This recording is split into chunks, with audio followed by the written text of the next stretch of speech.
Thank you, Kevin. You've sort of set me up for having to meet those expectations now. Good afternoon.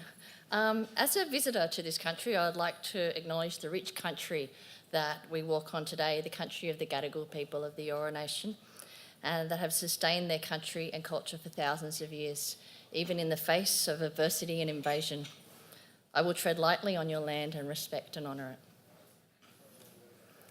I'm a Warramai woman through my Lilly family and with further connections to Biripi country through the Bug family, from Kurura up to Taree, a true saltwater woman who has spent most of my life on Darkinjung country on the Central Coast. And this is Kurura River, so you know.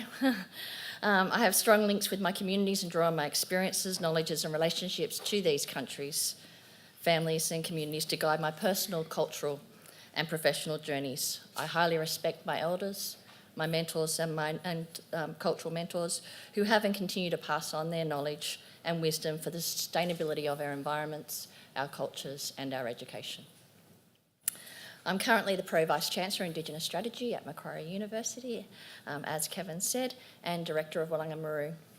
I am the President-elect of the National Aboriginal and Torres Strait Islander Higher Education Consortium and also the New South Wales State Hub Lead of the National Indigenous Research and Knowledges Network.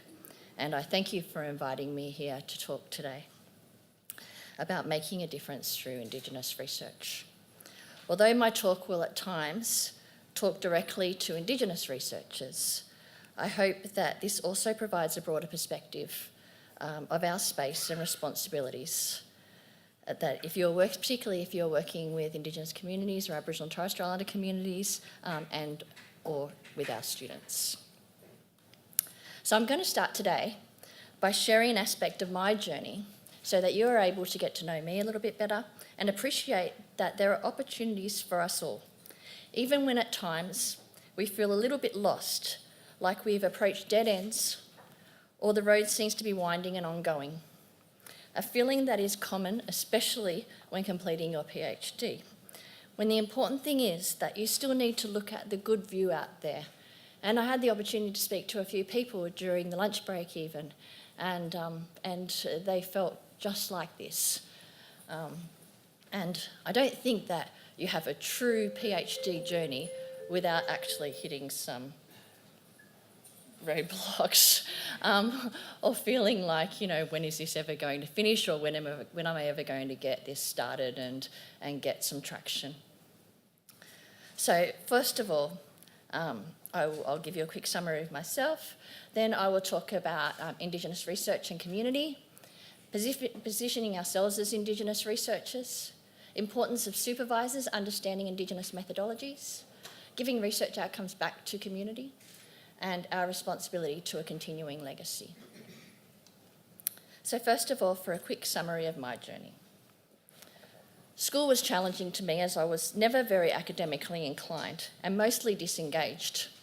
I left school in year 11 and after receiving this inspiring report, basically telling me that school at that stage was not for me and that I was in fact a burden on the resources of the school. Potential and aspiration were never discussed, which I now deem as vital to a young person's academic growth and development, as well as a strong sense of cultural affirmation. No surprise, at this point, I left school and enrolled in a secretarial course before finding employment as an administrative officer. I moved away then from family and community and spent the next 6 years moving from one place to another and in different states, confronted with challenges of domestic violence, alcoholism and anorexia. Once I returned, I was given encouragement from individuals within my community to attend TAFE, and in 1997, the Aboriginal Education Officer at the TAFE College encouraged me to apply for a position at the University of Newcastle. The day I attended my interview was the first time I had ever set foot on a university campus, and after gaining the position of prospective student advisor, now think about that, that's ironic, at the university, I realised that I really found my passion and that I had the opportunity to further my education at a university academic level. I had never dreamed that university would be an option for me, as I still carried the perception of being a waste of time into an educational system, let alone a university. Yet, I have obviously overcome these challenges and used the memory to make me stronger as I moved on from the completion of a diploma in human resource management to tertiary studies in business, a Masters of Management, to the completion of a PhD education. My PhD was a wonderful experience. And as Kevin shared, I traced the development of Aboriginal education policy in Australia through the voices of the National Aboriginal Education Committee from 1972 to 1989, through to when the National Aboriginal Education Policy was tabled, which we still work from today. I believe my journey reflects the resilience and strengths of our communities to continue to move our agendas forward, no matter what the barriers or obstacles we are continually confronted with along the way. I worked at the University of Newcastle for 19 years. My final role as co-director at the Wallatuka Institute before moving to Macquarie University now 2 years on. I believe that it is important as Aboriginal and Torres Strait Islander people working and studying at universities that we understand that we are in a position of privilege brought about by those that walked before us. Our past educators, leaders, and activists. We need to acknowledge that position and accept a responsibility to continue their legacy and contribute our own legacy for our communities and future generations. Indigenous research and knowledge has been theorised within the Western Academy by a growing number of Indigenous scholars internationally since the late 1990s, including the works of distinguished Professor Aileen Morton-Robinson, Professor Linda Smith, Professor Lester Irabina-Rigney, Associate Professor Sean Wilson, and Associate Professor Margaret Kovach, just to name a few. And although it would seem that research by Indigenous scholars was a more recent introduction into the Academy, Indigenous research itself has been undertaken by Indigenous peoples since time immemorial. It has been claimed by many Indigenous researchers and Indigenous communities that since colonisation or invasion, Indigenous peoples have been the most researched people in the world, researchers by outsiders as the other, with the voices and perspectives of non-Indigenous researchers investigating Indigenous peoples still remaining dominant in the research archives. This includes studies by non-Indigenous researchers of Aboriginal peoples' being, their ways in which they live, think and do, all through a Western lens. In her groundbreaking work on decolonising methodologies, Linda Tuwai-Smith discusses the need for Indigenous people to tell their own stories, rewriting and rewriting our position in history. Research is a means to reclaiming languages, histories, and knowledges to determine positive approaches to overcoming the impacts of colonisation and promote our ways of knowing and being. From being passive victims of research to activists as researchers, like other groups have over history, such as women, gay and lesbian, and other minority groups. Only through our voices will we regain the possession of our knowledges and worldviews, resulting in greater empowerment for our people. Professor Rigney talks to Indigenous research informing the political liberation struggle that contributes to our own self-determination and sovereignty, defined and controlled by our own communities, positioning ourselves as researchers that disrupt the status quo and engage in research that empowers our communities. Mick Dodson, the former Social Justice Commissioner, also highlights the risk and failures in the development of laws and policies based on research in Australia for Aboriginal people stemming from privileging a Western viewpoint. He says, one of the fundamental problems in Australia, since the active and conscious endeavour to destroy our cultures was dropped off as official policy, is that only those aspects of cultures which are understood and valued by white fellas have been considered valid. The recognition and protection of Indigenous cultures has been extended from a non-Indigenous perspective. Our values have been filtered through the values of others. What has been considered worthy of protection has usually been on the basis of this scientific, historic, aesthetic, or sheer curiosity. This does not take away the valuable and positive research that has been undertaken by non-Indigenous researchers, that has been done with respect, reciprocity, and through strong positive relationships with communities. The non-Indigenous researcher that is undertaking research in Indigenous communities is most successful when there is appropriate engagement and impact. Although challenging, non-Indigenous researchers need to think outside the box of their Western world and understand that even if it doesn't fit within a Western parameter or paradigm and has no impact on the Western world, it does not mean it's not real or legitimate from an Indigenous perspective. However, for Indigenous researchers, Professor Rigney reaffirms the importance for these stories of Aboriginal people to be told through an Aboriginal lens, in that Indigenous people think and interpret the world and its realities in differing ways to non-Indigenous peoples because of their experiences, histories, cultures, and values. He offers 3 core principles of Indigenous research which are intertwined. These are resistance as the emancipatory imperative, political integrity, and privileging Aboriginal and Torres Strait Islander voices. Rigney raises that although we recognise that research was used as an instrument to colonise, it is also ironically vital to the contribution to decolonise Indigenous people's reality. He refers to this as a journey of academic contradiction. Martin Nakada also expresses these views, as well as he argues that in order to understand our position better and to ultimately act to improve it, we must immerse ourselves in and understand the very systems of thoughts, ideas, and knowledge that have been instrumental in producing our position. Although this can be a hard journey for Indigenous peoples, it talks to the ongoing plight of self-determination and pursues an ongoing activism against Western control and dominance. Indigenous voices are at times seen as disruptive, threatening and challenging to the norm of how institutions and dominant societies know and do. There is an evident pattern that when Indigenous people assume a position of power, governments or institutions react to resurrect the power balance. Sometimes this is under the guise of not privileging Indigenous ways of knowing and being over other diverse groups. But shouldn't we recognise all groups? Indigenous research often challenges Western histories and perspectives, calling for change and different approach. It may not be the Western resistance is a conscious one, rather subconscious reaction based on unconscious bias, influenced by historical behaviours and stereotypes. However, this does not make it acceptable.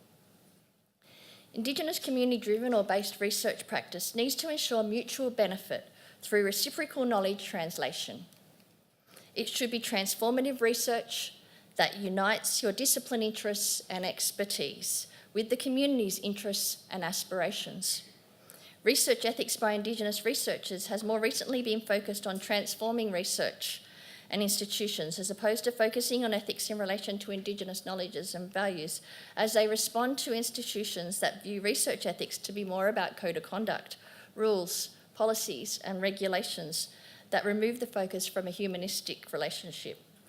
Professor Smith shares that for Indigenous peoples and communities, research ethics at the very basic level is about establishing, maintaining and nurturing reciprocal and respectful relationships, not just among people as individuals, but also among people as individuals, as collectives, as members of community, and with humans who live in and with other entities in that environment. A common misrepresentation of Indigenous researchers is that, particularly when translating their ethics requirements, is that just because you're Aboriginal, you're equipped to undertake research with Aboriginal communities.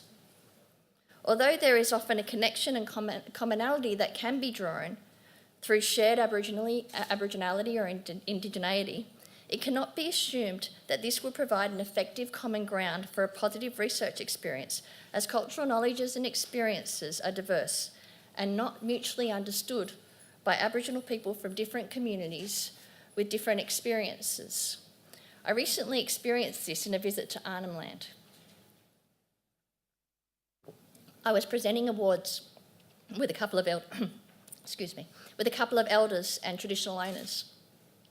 Each recipient will come and accept the award from myself and shake hands with the elders. Just prior to one of the recipients coming up to accept their award, one of the elders moved back from the line. I noticed it, but I didn't think anything of it. I gave the award and the recipient moved to the elder that's still standing beside me and shook hands. I went to encourage them to acknowledge the other elder before realising at the last second that the move back was purposeful and they were possibly responding to their kinship and relationship protocols that I had no knowledge of and needed to respect. It was a good reminder, though, that although, on one hand, we drew our relationships through our broader identities as Aboriginal peoples and the common values and perspectives that we share, from the other perspective, there is still a lot we don't know about each other's ways of knowing and doing and our diverse practices. Indigenous community research is driven by the needs of the community. Indigenous community research is a collaborative process working with community to share their knowledges and experiences. Researchers must be aware of their positioning in the relationship and engagement in this being a power-sharing relationship. Professor Smith poses some questions to ask yourself when undertaking research with Aboriginal communities. And this is if you're an Aboriginal Torres Strait Islander researcher or a non-Aboriginal Torres Strait Islander researcher. And I've included some of my own responses to these questions when I was undertaking my PhD. Whose research is this? Although the research is conducted by yourself as a researcher, it is in collaboration with the communities who have shared their stories and experiences. So whose research is it? Who owns it? Be very clear on who owns the research, knowledges and outcomes, especially if you have a grant, which often claims ownership over intellectual property in their terms and conditions. You have a responsibility to clarify these details with the funding body after discussing it with the community. My response for my PhD research was, as the research has a national focus and related to the empowering of Aboriginal education and the raising of our voices, it belongs to our ancestors who were activists, educators, elders and knowledge holders, mums and dads. It belongs to the co-researchers and the wider communities that contributed to the journey which this research relates to. It belongs to our current and future Aboriginal communities who will hopefully continue the legacy that has been passed to them to ensure that Aboriginal people hold a values space within education in Australia. Whose interest does it serve? If it is an Indigenous community-driven research project, it should foremost serve the interests of the Indigenous community. Who will benefit from it? As well as the community, there are often wider benefactors of community research, such as wider society, possibly governments, industries, etc. My response to this was that the research benefits the whole of Australian society by informing the provision of quality education for Aboriginal people that respects our own ontology and epistemology. Providing education that is viewed through multiple cultural lenses results in the creation of global citizens based on the principles of social and restorative justice. Who has designed its questions and framed its scope? What approach did you take to determine your question and the directions of the research? Was it designed and guided by preliminary research and discussion with relevant Aboriginal expert knowledge holders? What else influenced your research direction? Who will carry it out and who will write it up? And how will the results be disseminated? You may choose to disseminate by public lecture, publication, copies of the thesis to be held within the IATSIS collection or other.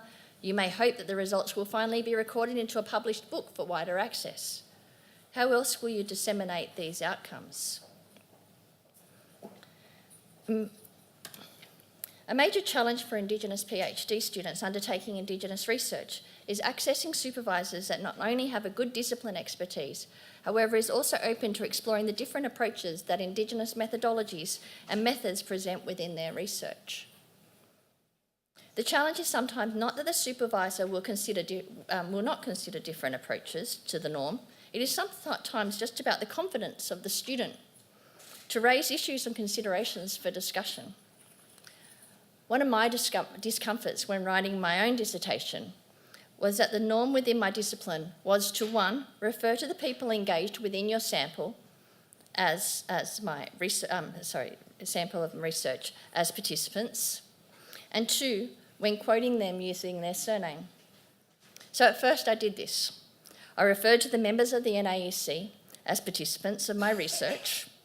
However, each time I made this reference, it caused discomfort, as it was so clinical and not related to the actual experiences shared during my interactions with them. I was delighted to find Indigenous researcher Sean Wilson discusses this in his excellent book, Research is Ceremony, and references his own discomfort with referring to the people in his study as participants. He describes a shared journey, which refers to participants as co-researchers. I utilise Wilson's notion of co-researchers as their shared stories are the life of the thesis and the ownership of their knowledges, is theirs. The voices are recorded alongside my own, and we shared the space to illuminate the culture, dynamics, and journey of the NAEC and related organisations. I am aware that this does not conform with the usual practice in qualitative research of quoting segments of transcript. However, I would argue that this approach is validated by the co-researcher status applied to the members of the NAEC that I interviewed, because I didn't do them as separate quotes. I just did them as an ongoing text within the thesis. I also refer to the co-researchers by their given names instead of the usual academic referencing of surnames. This was deliberate in reinforcing the connectivity and respect for relationality with the spheres of Indigenous communities. To refer to the co-researchers by their last names would again result in a clinical and disconnected status. I was fortunate that I was able to sit down and discuss these issues with my supervisor, who fully understood my perspectives. It is useful for supervisors to preempt some of these varied possibilities when a PhD candidate is accessing Indigenous methodologies and create an environment that invites these discussions to occur, rather than leaving a student to feel uncomfortable to raise their concerns. This is not to say that supervisors need to give permission for Indigenous PhD candidates to move outside the requirements of a PhD structure, as this has also occurred, as a supervisor has felt that it is culturally appropriate. It is more widening the lens on transformative quality research practice that is justified through appropriate evidence. Another key aspect of Indigenous community research and Indigenous methodologies is the importance of the information collected in the study being returned to the community. Professor Smith reinforces the need for research to be returned to our people. Indigenous methods tend to approach cultural protocols, values and behaviours as integral part of methodology. They are the factors to be built in the research explicitly, to be thought about reflexively, to be declared openly as part of the research design, to be discussed as part of the final results of the study, and to be disseminated back to the people in culturally appropriate ways. I talked before about the question about how will you disseminate your research. This is something that is done very well in other international Indigenous contexts. It is common for PhD students to defend their dissertation in front of the communities or individuals they researched with. It is also common to have specific roles that take back broader Indigenous research to communities and work with them on responding positively to the research outcomes. This shouldn't be just limited to Indigenous research. However, all community research should engage this practice. In Australia, we tend more to disseminate our findings in journal articles, books, or conferences that many of our communities will never get to see.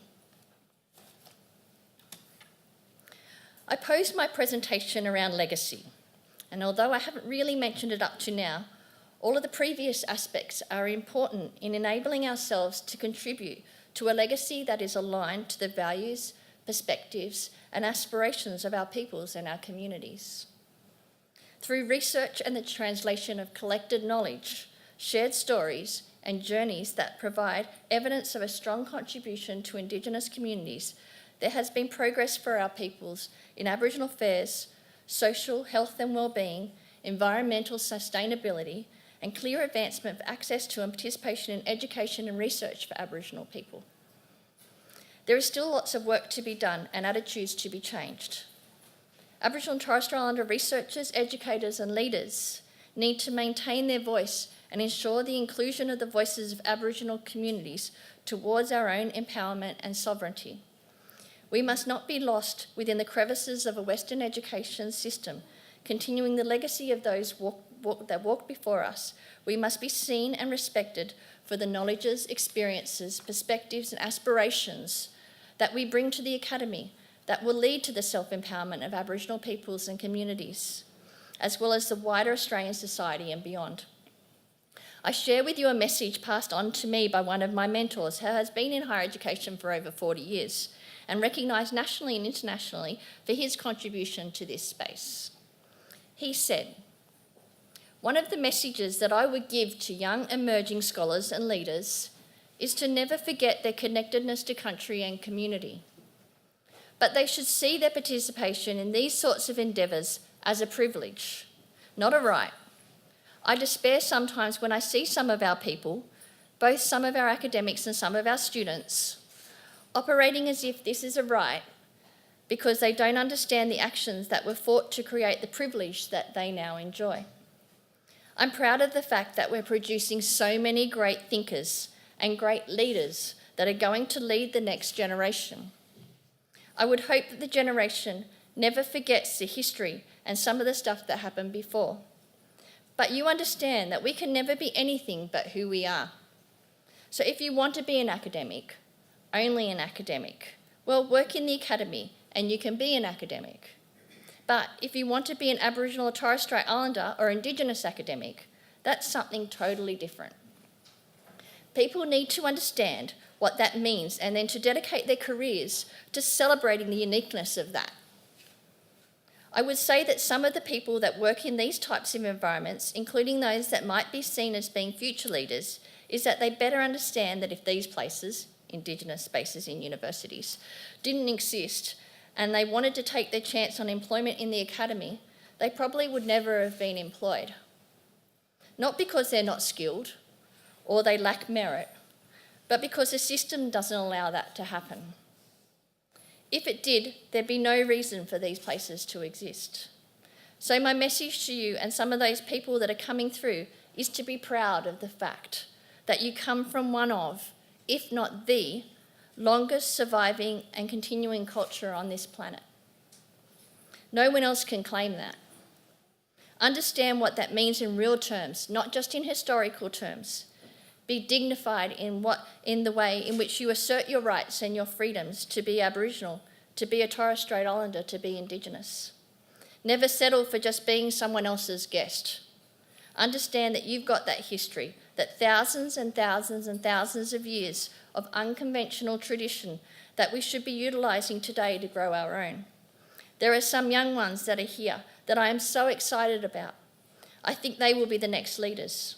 A true leader is someone that can not only articulate and lead to have vision, but they're also gifted in how they bring people with them. So it's about being proud, being grounded in your identity and your culture, not a sort of notion of cultural imperialism where we are superior to everyone else, but just to acknowledge that we're different. Not better, not worse, but different. And how does this manifest in our thinking and in our research and leadership skills? The fact that we're doing things now by incorporating elders and communities into the decision-making processes.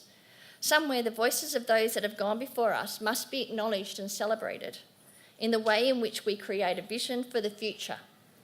That's about honouring, it's about acknowledging, and it's about respect. And it's about being grounded in something that essentially makes you who you are. Understanding these perspectives of this journey will allow us to continue the legacy of those before us and walk beside our communities to contribute something great to our future generations. Although there has been some great progress in many areas of Indigenous education and research, the opportunities to claim a space that is congruent with local Aboriginal cultural values and principles whilst navigating a dominant Eurocentric learning environment remains a struggle. Invariably, when Australian universities explore processes to enhance Aboriginal cultural affirmation and integrity, they usually adopt a cultural awareness or cultural competency approach, an approach that primarily positions Aboriginal and Torres Strait Islander peoples as guests in the broader university context. The Eurocentric learning and teaching environment promotes and rewards notions of individualism as opposed to Aboriginal concepts of shared collectivism. The model also helps with transitioning Aboriginal university graduates to a position where they embrace mainstream cultural values and principles, invariably producing what Maori academic Professor Graham Smith refers to as privatised academics, missing the opportunity to produce Aboriginal graduates that will contribute positively to societal change. The knowledge and skills that are bounties of successfully participating in education and research are critical to redressing the past and ensuring social justice and for the current generation. All Aboriginal cultures are imbued with the principles of collective responsibility and fairness, a commitment to common good rather than common greed. New models of Aboriginal and Torres Strait Islander education and research must resist the seductive imperatives of the mainstream, and they must be reflective of and responsive to Aboriginal and Torres Strait Islander needs and aspirations. Aboriginal and Torres Strait Islander people who have difficulty with working in such an environment always have the option to pursue a career in mainstream higher education systems, but those who choose to engage with Aboriginal and Torres Strait Islander education and research models will do so in the knowledge that their engagement is a commitment to cultural survival and intellectual enrichment. They also engage with a vision of a more just and equitable Australia. Clearly, Aboriginal people view as critical the attainment of academic skills and knowledges to help transform the social and economic circumstances of their peoples and their communities. During the past 35 years, there has been many great advancements, and there are ever-increasing numbers of Aboriginal and Torres Strait Islander university graduates each year. Emerging evidence, however, suggests that there is an urgent need to redefine the paradigm of Australian Indigenous education and research so that it mirrors and keeps pace with development in other Indigenous contexts. Graham Smith suggests that Indigenous people move beyond the politics of destruction, continually responding to Western viewpoints and politics. The alternative he recommends is that we become proactive around our own aspirations to take more autonomous control. A paradigm shift is considered important so that it better positions Aboriginal and Torres Strait Islander people as partners in higher education and research, not only in terms of governance, but also to ensure that Aboriginal and Torres Strait Islander students do not feel alienated and that they are welcome in the academy not simply as guests, but as genuine participants in the pursuit of truth and knowledge. This sense of alienation felt by Aboriginal and Torres Strait Islander students in Australian higher education institutions was referenced in the Berendt Review in 2012. Numerous examples were cited in the review report, referring to students continually feeling a sense of alienation and isolation. It was indicated that submissions made suggestions that academic staff complete training in Aboriginal and Torres Strait Islander knowledge and perspectives. By providing this training, it was assumed that the resultant outcome would be the increase of retention and completion rates. In the submission to the review by the Indigenous Higher Education Advisory Council, it claimed that Aboriginal and Torres Strait Islander pedagogies, methods of teaching and learning, and epistemologies, systems for recognising knowledge, remain at the periphery of academic practice. As a result, universities are in danger of being viewed as non-Aboriginal spaces, where the traditional knowledge and cultural practices of students from non-Western backgrounds are not valued. As I've expressed through this presentation, Aboriginal and Torres Strait Islander higher education and research in Australia if it is to emerge, it must give effect to community self-determination, celebrate Aboriginal knowledge and wisdom, explore and engage other knowledge and technology, and be structured to recognise Indigenous research as a strong contributor to the pursuit of academic and research excellence. It would be remiss of me, as the New South Wales hub leader of the National Indigenous Research and Knowledges Network, not to give you some information. For those that don't know, NIRICAN is a nationally inclusive multidisciplinary hubs and spokes model committed to facilitating and establishing Indigenous-led research and building the capacity of Indigenous HDR students and early career researchers. These capacity building opportunities have provided new and emerging researchers the opportunity to apply their skills in a supportive environment. The key role of the state hubs is developing and conducting research, delivering capacity building workshops, as well as providing appropriate advice and engaging with NERICAN members. Anyone can become a friend of NERICAN to receive advice on relevant news and upcoming events. Anyone at all. Any Aboriginal and Torres Strait Islander HDR candidate are eligible to be NERICAN postgrad members and therefore eligible for information, events and capacity building workshops. The next ones are coming up early in the next year. Indigenous researchers that are not already part of NERICAN can become affiliate members to participate in network research and activities.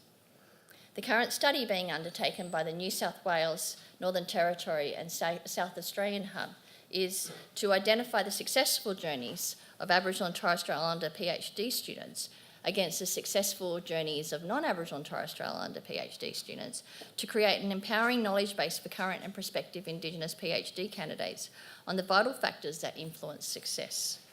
The study will identify the social, cultural and academic enablers, including participants in workshops such as NERICAN, post-PhD aspirations, as well as the influencing factors of choosing their topic and their deemed legacy. So if you'd like any further information on NERICAN, contact Tamika. Okay, that's it for me. Thank you very much.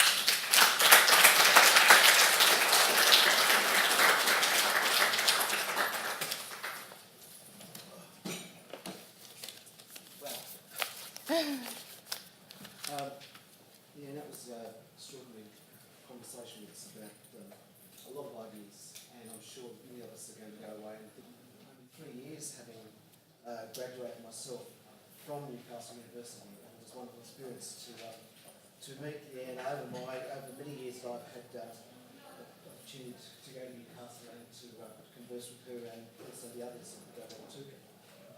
But she started off by talking about privilege, and I thought that's a really interesting thing, because often we, depending on where you are in your journey, sometimes I don't know that you think it's a privilege to be doing work you're doing because it's bloody hard work, and you think at some stage you just want to give up. And I do remember having that conversation with myself and a colleague who slapped me around a bit metaphorically and just put me back on the road and said, "Get out the door. Don't come back here and talk about your crap. Just get out and finish it." So, but in a sense, the work that we do and the importance of the work we do, and I don't know that anyone could actually do this task of writing a PhD if you weren't absolutely committed to what it is that you thought you wanted to find at the end of it. And in a sense, that's the privilege. The privilege is that at the end you actually find out something you didn't know to start off with. It would be terrible to get to the end of it and think I didn't actually learn anything.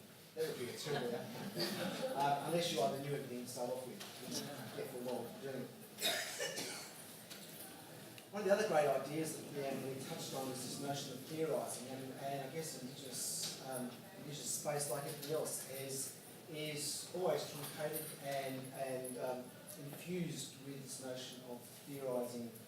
And in a sense, part of it is about sort of posturing and wanting to give yourself some legitimacy, and it is something we have to get over. In a sense, we have to give over the fact that we're actually here and we're not going to go away. But it does actually raise lots of really interesting issues about how we understand the world. And I think that's where you're at. I mean, it's easy to go and find out stuff. It's how you actually make sense of it, such that it actually makes sense to you and makes sense to the people that you're working with. And the fact that she drew so eloquently across the landscape of Indigenous scholars, both here and in New Zealand, and we should recognise today and tomorrow and forever that we are always following with great interest the academic work of our brothers and sisters in New Zealand, and the work that happens at Aotearoa, and the fact that we're very much influenced by what they have to, their journeys as well. So it came through this question of theorising to this question of knowing, and I guess how it is as Indigenous researchers we do in the end come to a point of knowing. I guess that's where we are, in the sense of how do you know what it is that you think that you've learned. And in a sense, the whole trajectory of the PhD is about new knowledge. And Martin Nakata, an absolutely outstanding Indigenous scholar and an Australian scholar, it would be great for you as scholars, emerging scholars, to not just think that Indigenous scholars are for Indigenous students, but in fact for yourself as well. We he talks about this notion of the cultural interface. He raises it because he's trying to actually make sense of how is it Indigenous people's knowledge they have and is given down to them over centuries, and how does it actually sort of then meet at that focal point between the knowledge that the researcher brings or the participant brings to I guess, any particular question, and those whom he actually has to work with, whether it's the student and the teacher, the parent and the school, or community and government. And right at every focal point, there is the possibility, a small but potential possibility for new knowledge to be created. And it's an extraordinary moment, and maybe you're at that stage in your own work when you have that aha moment. I actually see something. I'm actually now thinking that I can see something that I didn't know before. It didn't mean it existed, just that you didn't understand it. But it is a really empowering moment. The moment you can go away and rewrite that methodology chapter, which we all wrote very early on our PhDs, and have to come back and rewrite it, because in the end, what we thought we were going to find, and what actually did find, of course, are two separate things. It is an amazing legacy that you bring, and Leanne spoke about the word legacy, and I think legacy, and we all want to live legacy. Who doesn't want to live legacy? As a parent, you have children. As an academic, you have children which are ideas. That's what you're selling, is you're selling ideas. Can I ask a question of Dr. Holt? Yeah, in a minute. I'll come to you in a minute. I just want to finish off because I think that in the end, the question for us is, I guess one of the questions that Leanne Rose used the word sovereignty. I know it's a bit political, but I guess it comes to probably the most important moral question that we all have to face in this country if you want to call yourself an Australian, as you probably will do, is in the sense of what is the moral legitimacy of the state and of those who come afterwards in terms of how they engage with Aboriginal people. And so in a sense, you're part to that answer. Your research, whatever it's about, we can't avoid Aboriginal people, we're here, and if you're working in schools, you know, there's almost 6% of all the kids in school are Aboriginal kids. And therefore, much of your work, whether you know it or not, is going to be touching those students. So the question, this moral question of sovereignty, is one you need to think about. And Leanne spoke about it because she sort of spoke about the fact of the challenges of being a researcher. And I guess that's where I think I'll leave for a moment. But just in a sense to say that you raised an extraordinary amount of issues, Leanne, that I'm not only giving a small sense of the scope of it, and I know you're going to want to think about yourself, ask questions. We've got a few minutes, in fact 15 minutes to ask questions. So in that 15 minutes, if people want to orderly, put their hands up and we'll talk, see if we can help out. It's late here. This is drawing on what you were talking about, like getting a pipeline coming through. And what sparked this question is I feel from Berkeley Vale and I'm from Carney Vale. And so I'm so conscious being from the coast, it doesn't have the opportunities that those people who grew up in Sydney do have. When it comes to Indigenous kids, how do you get that pipeline happening? Like from high school to the university sector, when it's hard to get role models, you know, of people who are doing that. Yeah, I actually, from my perspective, like growing up on the Central Coast, I think it's easier to, it's something that I've really struggled at moving from Newcastle University to Macquarie University because this hasn't been a community that I've been engaged with a lot up until recently. And so, to access people on the Central Coast is easy for me. I would think that would be easier. So I suppose in that sense, connecting with any Aboriginal people that you know or the AECGs to actually get guidance on who can we bring in. I mean, the person that I quoted, he lives on the Central Coast and he's very aspirational. So there are people in that vicinity. But I think that, we at Macquarie and at Newcastle as well, they run quite comprehensive year 7 to 12 programs. But the important thing that, from my perspective, is for students to work on cultural affirmation and being proud of who they are. There's so much negativity through media, etc., of being an Aboriginal person. And everything that we see subconsciously in the media, like, you know, look at all the stuff around health. If you're Aboriginal, you're going to have diabetes. You're more likely to have diabetes.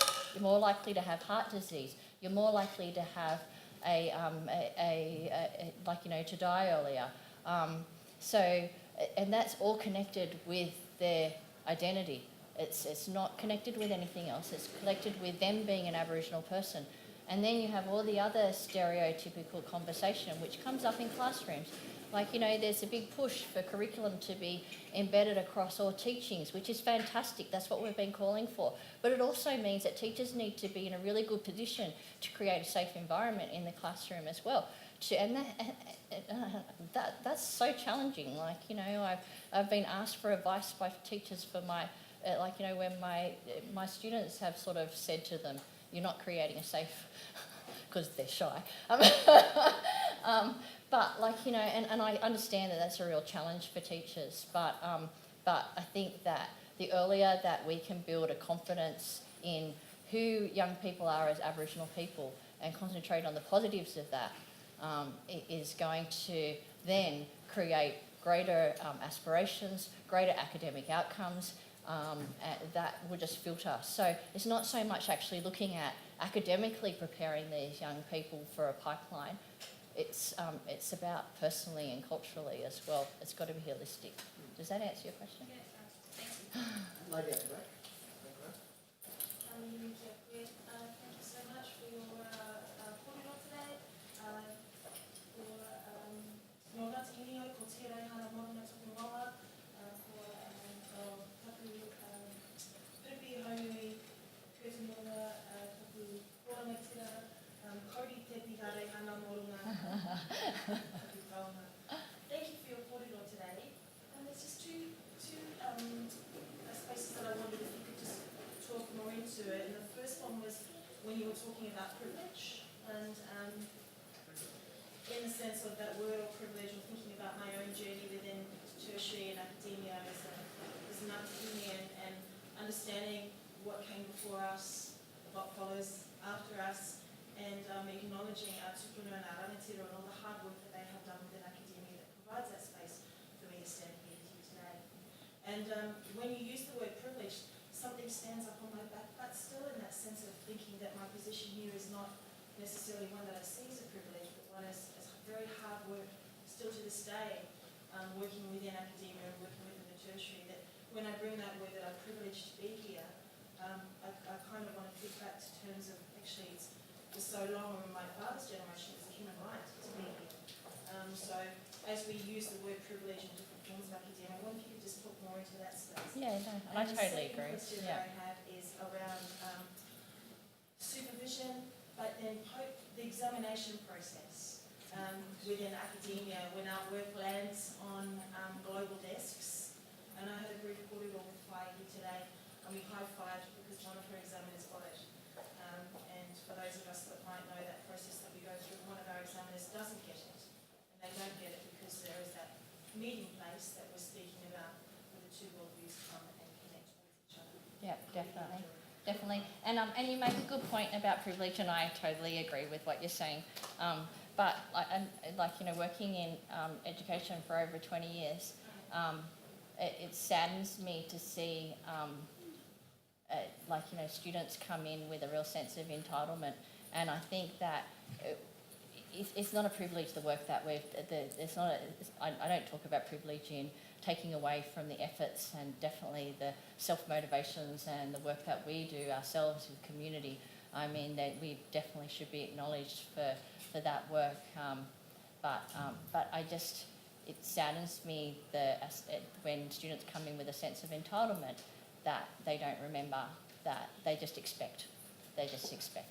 And so what I'm saying is, don't just expect that this was an easy journey for anyone. And yes, education is a right for every single person internationally in the world, and they should have access to that education. But my point is, don't forget where we came from, and don't forget those lessons that have been handed on to us and that continue to. And so I suppose my emphasis really is not so much on the privilege but on the legacy. Supervision, examination, yeah, I know. And fortunately, in some cases, that conversation gets to happen between the supervisors and the students, and there's the opportunity to actually provide some recommendations. But sometimes it doesn't. It's not necessary that that supervisors actually ask the opinions of the students. But like, you know, it is really important for supervisors to understand what the dissertation and what the thesis and research is about, and make sure that it's matched appropriately to examiners that would really appreciate that. And just recently had a PhD completion, and this PhD students submit, and they I recommended an examiner. I recommended an examiner that I thought would just completely, a Native Hawaiian examiner that I thought would completely appreciate their research, and would actually take the value that they had put into their research. And the university, we actually had to argue with the university because they didn't see that this examiner was academically fit for examining. They didn't have enough publications, or there was a whole, but their connections to higher education and research and teachings and learning and community were so strong that the argument back was, no, they're very academically fit. But you need to look again beyond the Western lens of what academically fit means. And so that's why I deliberately did that piece on supervision, because it's such a challenge for our students. And as students, you're not confident to be raising some of these things. You don't know, is this my place to be discussing this with my supervisors, or am I overstepping the mark? But this is something that you're putting so much time and so much effort into, and it means so much to your futures and to the people that you're researching with, that it's really important that you do have a voice in what happens with your dissertation and the directions that it takes, and right up to that examination, because getting the right examiners is so important. Yeah. Question? Someone's back? Yes? I was just wondering if there's been any discussion about moves towards establishing Aboriginal and Torres Strait Islander universities, like the Waianga model in New Zealand. It comes on and off the agenda. I mean, obviously we have Bachelor in Australia, which is our closest to a Aboriginal and Torres Strait Islander driven from a governance perspective. But yeah, it does.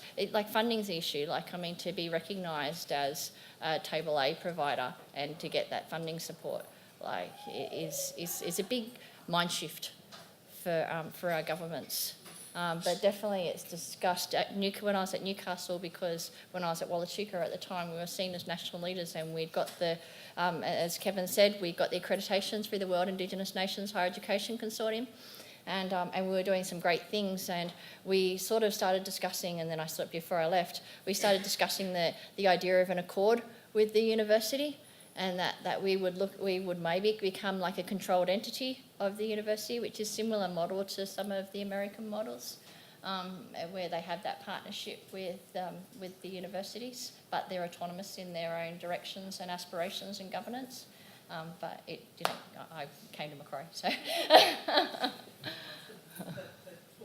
But definitely, it hasn't just begun. It's been an ongoing conversation, and when I did the report that Kevin talked about, the whole of university report, which was a national report to the minister, it was definitely something that was talked about a lot when we had our when we were talking and doing our interviews, and we had a round table, and it was definitely a key discussion point. Further questions? Yeah, this is not really a question, but more a request. I was wondering if those contact details on the slide before you could put up again. Yes, certainly. Time just for one question. One more question? Yes.